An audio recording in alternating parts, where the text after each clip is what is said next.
Class में हमने solid state, liquid state और गैसेस स्टेट के डिफरेंट प्रॉपर्टीज के बारे में डिस्कस कर लिया था। आज की क्लास में हम एक नया टॉपिक पढ़ने वाले हैं जो कि एक नए क्वेश्चन से अराइज होता है। अब वो क्वेश्चन क्या है उसके बारे में हम जानते हैं। तो क्वेश्चन ये है, can matter change it's state? क्या मैटर अपनी स्टेट को चेंज कर सकता है?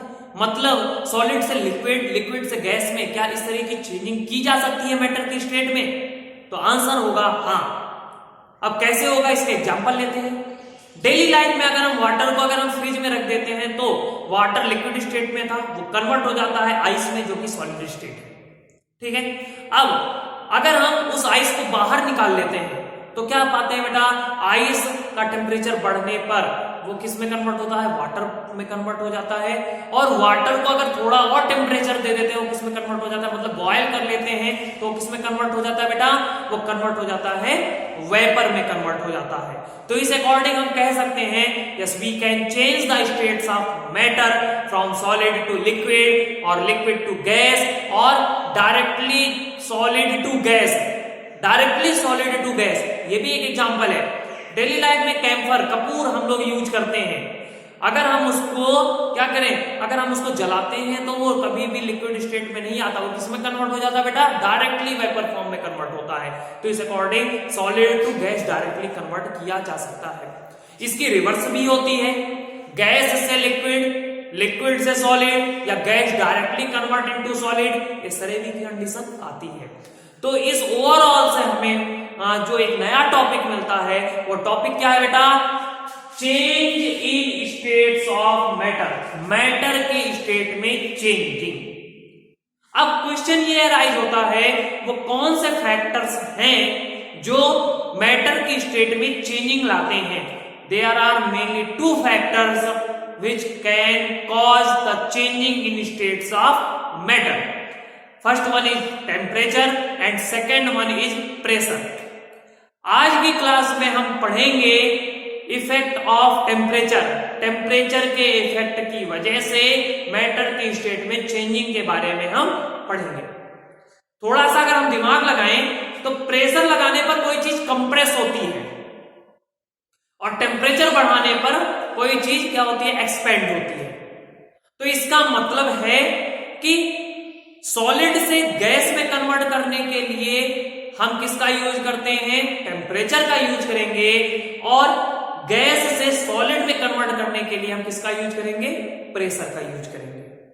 ओके, तो स्टार्ट करते हैं effect of temperature on the changing states of matter. ठीक है, तो अगर हम टेम्परेचर को बेटा इंक्रीज करते हैं तो टेम्परेचर इंक्रीज करने पर पार्टिकल्स के बीच का अट्रैक्शन फोर्स क्या होगा? कम होता चला जाएगा। अब अट्रैक्शन फोर्स कम होगा तो पार्टिकल्स की मूवमेंट बढ़ने लगेगी। पार्टिकल्स की मूवमेंट बढ़ेगी तो फिर काइनेटिक एनर्जी बढ़ेगी। और हम जानते हैं kinetic energy is the energy due to motion. Energy due to motion, motion की वजह से मूवमेंट बढ़ा तो काइनेटिक एनर्जी बढ़ेगी। अब काइनेटिक एनर्जी और मूवमेंट बढ़ा तो इसका मतलब पार्टिकल्स के बीच में एक्सपेंशन होना नेसेसरी है। पार्टिकल्स कैसा होना चाहिए बेटा? एक्सपेंड होना स्टार्ट कर देगा। पार्टिकल्स के बीच में एक्सपेंशन बढ़ेगा और एक्सपेंशन बढ़ेगा तो मैटर के स्टेट में चेंजिंग आने लगेगी। अगर सपोज कर लीजिए हमने यहाँ पे सॉलिड लिया था तो एक्सपेंड होकर बेटा किसमें कन्वर्ट हो जाएगा? ये लिक्विड में कन्वर्ट हो जाएगा। अगर सपोज कर लीजिए आप लिक्विड लिए होते यहाँ पे तो ये किसमें कन्वर्ट हो जाता बेटा? ये गैस में कन्वर्ट हो जाता। तो इस अकॉर्डिंग टेम्परेचर बढ़ाने पर पार्टिकल्स का एक्सपेंशन बढ़ता है, पार्टिकल्स एक्सपेंड होता है तो मैटर एक्सपेंड होगा और मैटर एक्सपेंड होगा तो स्टेट, मैटर की स्टेट में क्या हो जाएगी? चेंजिंग आ जाएगी। सॉलिड से लिक्विड में हो जाएगा और लिक्विड से गैस में हो जाएगा। ऐसी कंडीशन आ सकती है। अब टेम्परेचर के इफेक्ट की वजह से कुछ पॉइंट्स आते हैं, कुछ पॉइंट्स आते हैं जिनकी डिफिनेशंस पूछी जाती हैं, जिनके कैरेक्टरिस्टिक्स पूछे जाते हैं, उनके बारे में हम डिस्कस करने जा रहे हैं। तो सबसे पहला जो पॉइंट है बेटा वो है फ्यूजन। क्या है बेटा? फ्यूजन। फ्यूजन क्या है? Fusion is the process of changing of state from solid to liquid मतलब कि इसको अगर नॉर्मली कहें तो किसी भी मैटर का सॉलिड से लिक्विड स्टेट में कन्वर्ट होने की जो प्रोसेस कहलाती है वो क्या कहलाती है, मेल्टिंग कहलाती है या फ्यूजन कहलाती है। क्योंकि सॉलिड मेल्ट होता है इसीलिए मेल्टिंग भी कहते हैं और फ्यूजन भी कहते हैं, फ्यूजन अदर नेम है। ठीक है, कहने का मतलब अगर फ्यूजन को अगर नॉर्मली ध्यान रखना है तो क्या किस नाम से ध्यान रख सकते हैं, मेल्टिंग के नाम से। और मेल्टिंग हम सभी जानते हैं सॉलिड लिक्विड में कन्वर्ट होता है, तो इस प्रोसेस को क्या कहते हैं, मेल्टिंग कहते हैं। ओवरऑल डेफिनेशन फ्यूजन की बन गई, change of state from solid to liquid is called melting और फ्यूजन, मेल्टिंग या फ्यूजन कहलाता है। ठीक है, यहां तक समझ में आ गया होगा। अब दूसरा जो पॉइंट है, दूसरा पॉइंट है आपका मेल्टिंग पॉइंट। हम जानते हैं कोई भी सॉलिड लिक्विड में कन्वर्ट होने के लिए टेम्परेचर खींचता है, मतलब हीट एनर्जी का एब्जॉर्ब करता है। टेम्परेचर बढ़ेगा तभी मेल्टिंग प्रोसेस होगी। तो उसी के बेसिस में मेल्टिंग पॉइंट की एक डेफिनेशन दी गई है। क्या है बेटा, the temperature at which fusion occurs in at the atmospheric pressure. मतलब ये कि टेम्परेचर एट विच, कोई एक ऐसा टेम्परेचर रेंज जिस पर कोई सॉलिड लिक्विड स्टेट में कन्वर्ट हो at atmospheric pressure. Atmospheric pressure क्यों यूज किया गया, ये भी बात है। एटमॉस्फेरिक प्रेशर ये जो हमारा रूम टेम्परेचर है, नॉर्मली एटमॉस्फेयर में जो प्रेशर है, मतलब हम कोई एक्स्ट्रा प्रेशर नहीं लगा रहे, ऐसे प्रेशर को कहते हैं एटमॉस्फेरिक प्रेशर कहते हैं। तो उस अकॉर्डिंग मेल्टिंग पॉइंट की क्या डेफिनेशन है, the temperature range at which any solid converts into liquid state at its atmospheric pressure is known as melting point. ठीक है, अगर मैं आइस का एग्जांपल लेता हूं, आइस का एग्जांपल लेता हूं तो आइस का जो मेल्टिंग पॉइंट है वो कितना है बेटा, 0 डिग्री सेल्सियस है। आइस कितने पे कन्वर्ट हो जाएगा, आइस को 0 डिग्री सेल्सियस पर लाते ही वो किसमें कन्वर्ट हो जाएगा, वो वाटर में कन्वर्ट हो जाएगा। इसी तरह से अगर मैं आयरन की बात करूं तो आयरन का जो मेल्टिंग पॉइंट होता है वो होता है 1808 डिग्री सेल्सियस। 1808 मतलब 1808 डिग्री सेल्सियस पर ये कन्वर्ट होता है किसमें, अबाउट में 1808 एकदम फिक्स नहीं कह सकते, अबाउट में कहेंगे तो 1808 डिग्री सेल्सियस पर आयरन कन्वर्ट होता है किसमें, अपने लिक्विड फॉर्म में कन्वर्ट हो जाएगा। ठीक है, फ्यूजन समझ में आ गया होगा, मेल्टिंग पॉइंट समझ में आ गया होगा। अब अगला जो टॉपिक है अपना, latent heat of fusion. Latent heat of fusion क्या है बेटा, एक चीज हमने देखा है कि जैसे सपोज कर लो कि 0 डिग्री सेल्सियस पर ही 0 डिग्री सेल्सियस पर आइस वाटर में कन्वर्ट होता है। ठीक है, हम हीट एनर्जी बढ़ाते जाते हैं, तो एक ऐसी कंडीशन आनी चाहिए कि टेम्परेचर रेंज 0 डिग्री सेल्सियस से बढ़ जानी चाहिए ना, वो 1 2 3 4 5 मतलब ऐसे बढ़ती जानी चाहिए। 0 डिग्री सेल्सियस फिक्स नहीं होनी चाहिए ना, यही तो है। लेकिन होता यह है कि एक fix melting point 0 degree Celsius है तो वो 0 डिग्री सेल्सियस ही रहता है जब तक कि पूरा का पूरा मैटर कन्वर्ट नहीं हो जाता सॉलिड से लिक्विड स्टेट में। ठीक है, तो इस अकॉर्डिंग एक क्वेश्चन अराइज होता है कि जो हम हीट एनर्जी दे रहे होते हैं वो जाता कहां है, तो इसका आंसर ये है कि जब हम टेम्परेचर बढ़ाते हैं, मतलब हीट एनर्जी देते हैं, तो 0 डिग्री सेल्सियस पर मतलब एक मेल्टिंग पॉइंट पर पहुंचने के बाद जो अदर हीट एनर्जी होती है वो यूज की जाती है पार्टिकल्स के अट्रैक्शन फोर्स को कम करने के लिए, साथ साथ पार्टिकल्स को एक्सपेंड करने के लिए, मतलब पार्टिकल्स के स्पेस को बढ़ाने के लिए।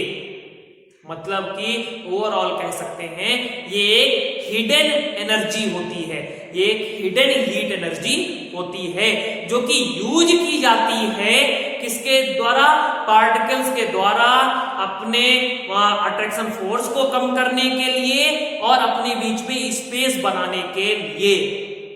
ठीक है, तो कहने का मतलब है कि अगर हम किसी भी ऑब्जेक्ट को मेल्ट करते हैं या हीट करते हैं तो एक स्पेसिफिक मेल्टिंग पॉइंट पर पहुंचने के बाद जो टेम्परेचर है वो इंक्रीज नहीं होता। ऐसा इसलिए होता है क्योंकि अदर एनर्जी को पार्टिकल्स के अट्रैक्शन फोर्स और स्पेस को, अट्रैक्शन फोर्स को कम करने और स्पेस को बढ़ाने के लिए यूज किया जाता है। और ऐसी एनर्जी को क्या कहते हैं, हिडन एनर्जी कहते हैं या लेटेंट हीट कहते हैं। क्या कहते हैं, लेटेंट हीट कहते हैं। कंडीशन समझ में आ गई। यही कंडीशन वेपर फॉर्म में, लिक्विड से वेपर फॉर्म में भी कन्वर्ट होने के लिए होती है। अब वहां पे क्या होता है, एक जब हम किसी भी ऑब्जेक्ट को अगर हम या लिक्विड स्टेट में है तो उसको गैस में कन्वर्ट करते हैं तो एक स्पेसिफिक बॉइलिंग पॉइंट पर, मतलब कि बॉयल होना, लिक्विड बॉयल होता है ना, बॉइलिंग पॉइंट पर पहुंचने पर क्या होता है, उसकी भी एनर्जी फिक्स हो जाती है और वो एनर्जी किसमें कन्वर्ट होती है, अट्रैक्शन फोर्स को डिक्रीज करने के लिए और स्पेस को बढ़ाने के लिए ये एनर्जी यूज होती है। बात समझ में आ गई। अब देखो उसी बेसिस पे जो टॉपिक है वो है latent heat of fusion. Fusion का मतलब हम जानते हैं क्या है बेटा, फ्यूजन का मतलब होता है change of state from solid to liquid, solid से लिक्विड, मतलब कि मेल्टिंग होने के लिए।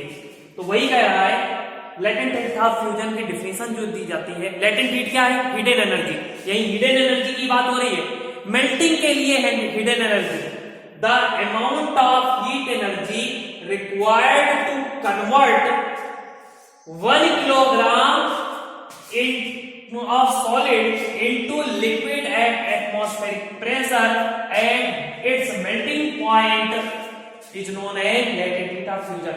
मतलब कि एक ऐसी हीट एनर्जी का अमाउंट जो कि यूज किया जाता है 1 किलोग्राम सॉलिड को लिक्विड स्टेट में कन्वर्ट करने के लिए उसके एटमॉस्फेरिक प्रेशर पर। लेटेंट हीट ऑफ फ्यूजन का मतलब यही है, ऐसी हीट एनर्जी का अमाउंट जो कि यूज किया जाए 1 किलोग्राम सॉलिड को लिक्विड स्टेट में कन्वर्ट करने के लिए, वो क्या कहलाती है, लेटेंट हीट ऑफ फ्यूजन कहलाती है। डेफिनेशन में बेटा आपको यही लिखना है, इसकी डेफिनेशन कभी भी चेंज नहीं होती, इसकी डेफिनेशन यही रहती है। ठीक है, मतलब कि एक हिडन एनर्जी की बात हो रही है यहां पे। ठीक है, और ये होता किस पर है, at atmospheric pressure. Atmospheric pressure में कोई चेंजिंग नहीं आती। ठीक है, यहां पे समझ में आ गई। तो हमने 3 टॉपिक पढ़ा, पहला fusion, melting point, latent heat of fusion. अब अगला टॉपिक है, ये तो तीनों केस किसके लिए थे बेटा, ये तीनों केस थे सॉलिड से लिक्विड में कन्वर्जन के लिए थे।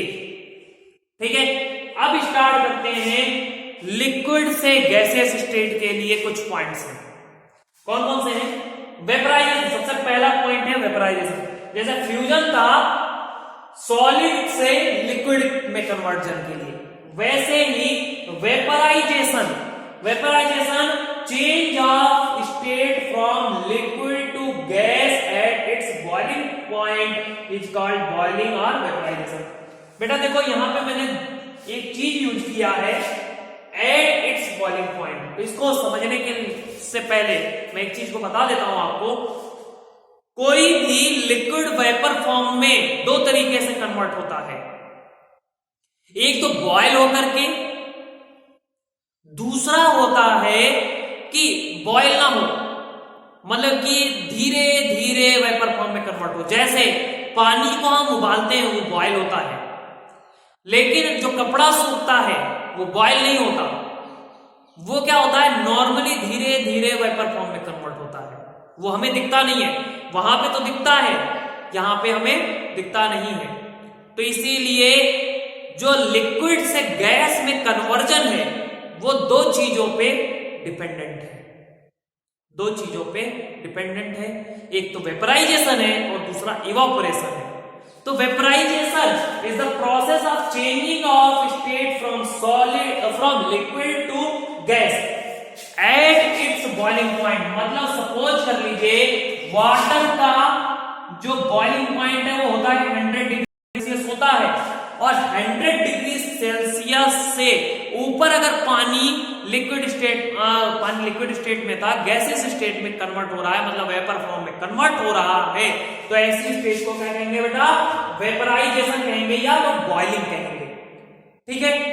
अगर सपोज कर लीजिए change of state from liquid to gas below its boiling point is called evaporation. Suppose कर लीजिए कि 100 डिग्री सेल्सियस वाटर का बॉइलिंग पॉइंट है और उससे कम पर ही कोई मतलब वाटर जो है वो कन्वर्ट हो रहा है, किसमें कन्वर्ट हो रहा है? वेपर फॉर्म में कन्वर्ट हो रहा है, तो ऐसी प्रोसेस को क्या कहेंगे? इवापोरेशन कहेंगे। ओवरऑल डिफरेंस क्या है वेपराइजेशन एंड इवापोरेशन में? वेपराइजेशन लिक्विड से गैस में कन्वर्ट होता है, किसमें? एट इट्स बॉइलिंग पॉइंट या above its boiling point vaporisation में, और इवापोरेशन में क्या होता है? लिक्विड से गैस में कन्वर्जन होता है below its boiling point, boiling point से कम पर। ठीक है, कंडीशन समझ में आ गई। दोनों प्रोसेस है, वेपर फॉर्म में कन्वर्जन है, किसी भी लिक्विड का वेपर फॉर्म में कन्वर्जन है, लेकिन वेपराइजेशन में बॉइलिंग पॉइंट से एबव होता है, और इवापोरेशन में क्या होता है? बॉइलिंग पॉइंट से बिलो होता है। तो ये डिफरेंस पूछा जाता है। ठीक है।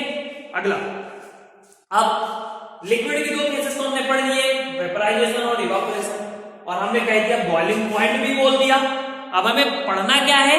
बॉइलिंग पॉइंट पढ़ना। जैसे हमने मेल्टिंग पॉइंट पढ़ा वैसे ही पढ़ना क्या है बेटा? बॉइलिंग पॉइंट पढ़ना है। तो पढ़ते हैं बॉइलिंग पॉइंट क्या है, क्या कंडीशन रखता है। तो बॉइलिंग पॉइंट की भी डिफिनेशन बिल्कुल सेम है जैसे सॉलिड स्टेट फ्यूजन के लिए क्या रखते थे बेटा? The temperature range required to change solid into liquid is known as melting point. वैसे ही बॉइलिंग पॉइंट के लिए होगा the temperature range required to convert liquid into gaseous state at its atmospheric pressure. तो बॉइलिंग पॉइंट, अगला क्या है topic बेटा? Boiling point. इसकी डिफिनेशन क्या होगी? The temperature at which a liquid converts into gas state at its atmospheric pressure. जैसे अगर वाटर की लिखे तो वाटर की कितनी होती है बेटा? 100 डिग्री सेल्सियस होती है। ठीक है, तो कंडीशन समझ में आ गई। टेम्परेचर एट विच, कोई भी टेम्परेचर जिस पर कोई लिक्विड कन्वर्ट होता है, गैस स्टेट में कन्वर्ट होता है, वो क्या कहलाता है? बॉइलिंग पॉइंट कहलाता है। ठीक है। अब अगला जो टॉपिक है वो ये है कि जैसे हमने लेटेंट हीट ऑफ फ्यूजन पढ़ा था, वैसे ही लेटेंट हीट ऑफ वेपराइजेशन भी होता है। ठीक है, अगला जो टॉपिक हमारा क्या है?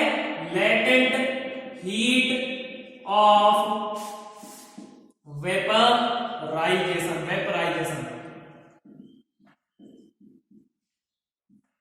द एनर्जी, ऐसे कह सकते हो, द हीट एनर्जी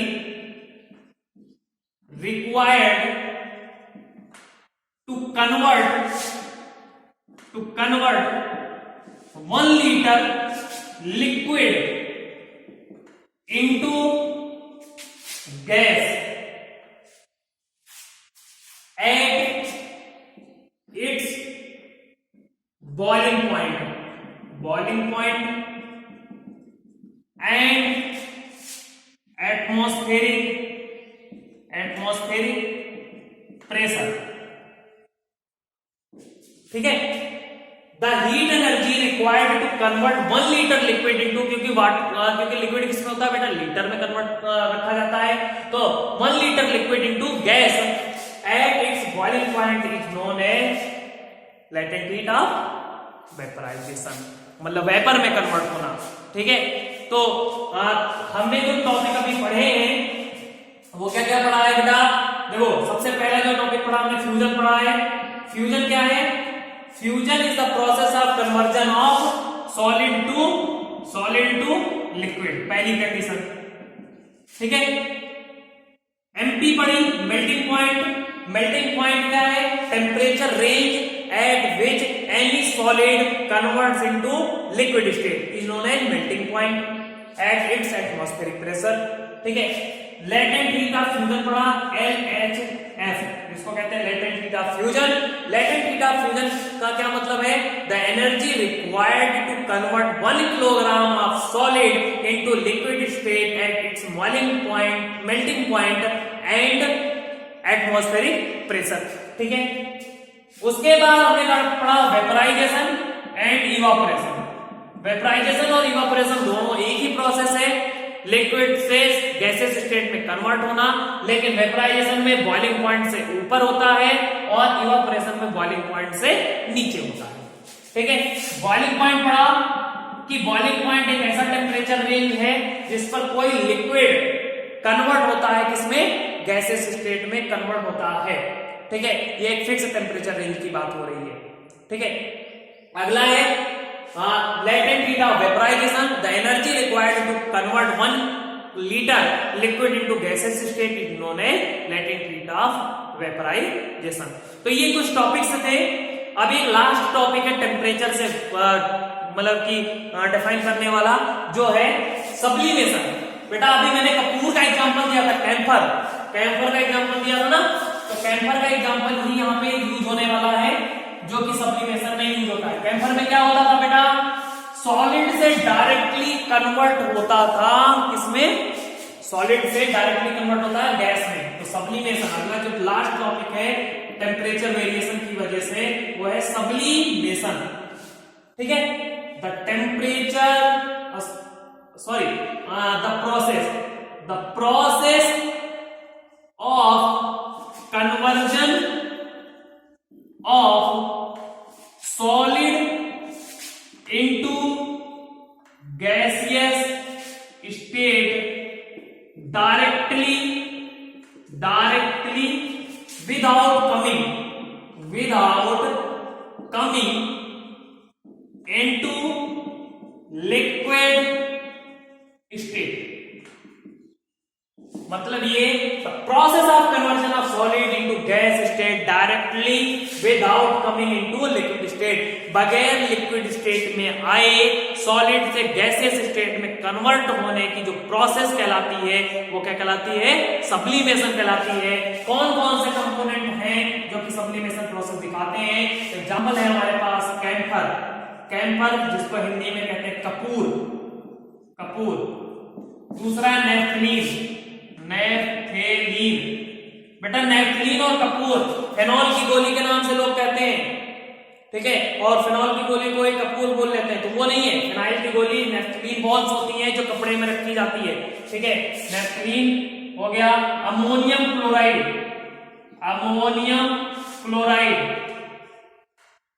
NH4Cl। बेटा अगर हम इन सभी को खुले में छोड़ दें तो डायरेक्टली कन्वर्ट हो जाएंगे, गैस स्टेट में उड़ जाएंगे, इसीलिए इनको खुले में नहीं रखा जाता। कपूर के साथ में हमेशा ध्यान रखना कि लॉन्ग रखते हैं लोग।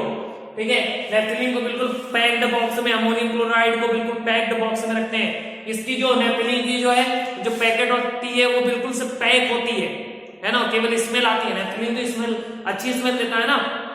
तो ये कैम्फर का यूज कभी कभी लोग पहाड़ पर जाते समय करते हैं, जब काफी ऊंची चोटी पर जैसे लोग बद्रीनाथ, केदारनाथ वगैरह जाते हैं, तो वहां पे इसका यूज, कैम्फर का यूज करते हैं। क्यों? सांस लेने के लिए, क्योंकि वहां ऑक्सीजन की कमी रहती है, तो क्या करते हैं? सांस इसी से ले लेते हैं। ठीक है, तो आई थिंक इन सभी चीजों मतलब कि ये जो टॉपिक्स हमने पढ़ाए हैं, ये टॉपिक्स आपको अच्छे से समझ में आ गए होंगे। जो नहीं समझ में आए आप कमेंट सेक्शन में आप पूछ सकते हैं। Okay, thank you.